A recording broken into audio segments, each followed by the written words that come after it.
दुनिया के नक्शे पर मिडिल ईस्ट एक महत्वपूर्ण इलाका है। वो इलाका जहां दुनिया का लगभग आधा तेल और 1/3 से ज्यादा प्राकृतिक गैस भंडार है। ताकतवर देशों की जो हमेशा से कोशिश होती है कि मिडिल ईस्ट में दबदबा मजबूत किया जा सके, अमेरिका हो, चीन या फिर रूस। भारत के लिए भी मिडिल ईस्ट के देशों के साथ संबंध काफी महत्वपूर्ण है।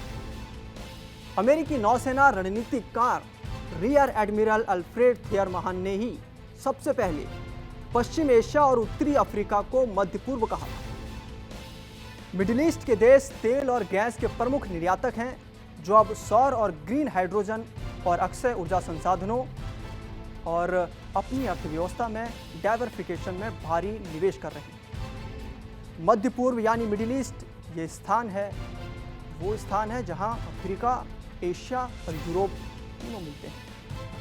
यही कारण है कि ये क्षेत्र मानव इतिहास के इतिहास में इतने महत्वपूर्ण घटनाक्रमों का केंद्र रहा है, ना कि यहाँ के लोगों का स्वभाव।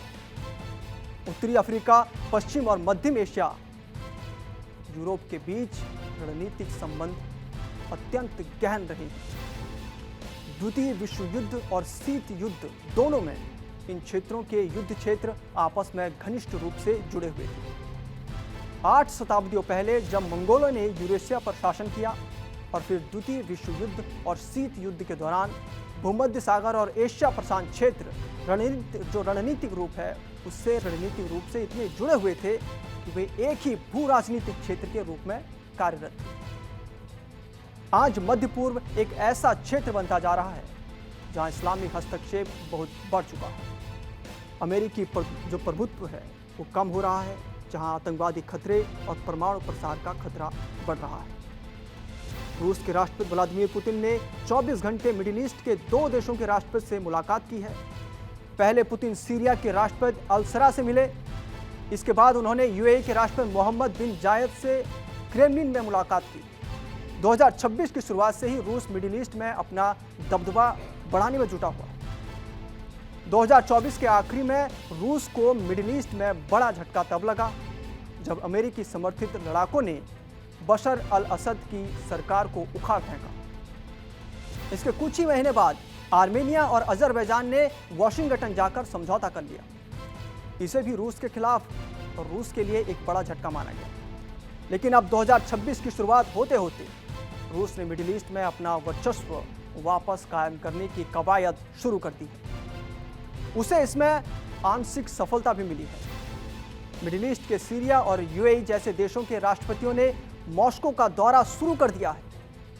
कहा जा रहा है कि रूस कूटनीतिक तरीके से मिडिल ईस्ट से अमेरिका का दबदबा खत्म करने में लगा हुआ है।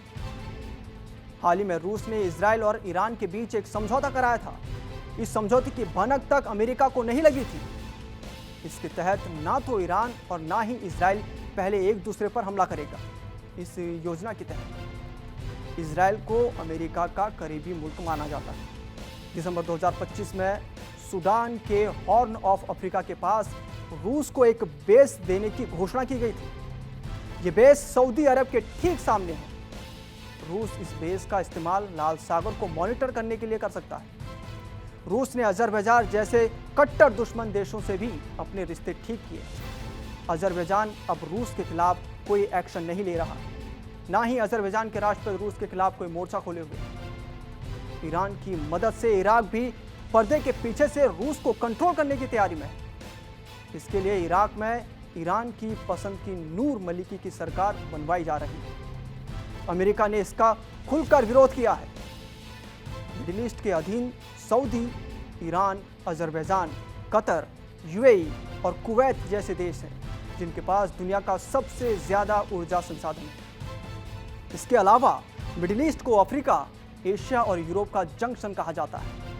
मिडिल ईस्ट है उसके बिना दुनिया भर में सप्लाई चेन तैयार करना संभव नहीं है।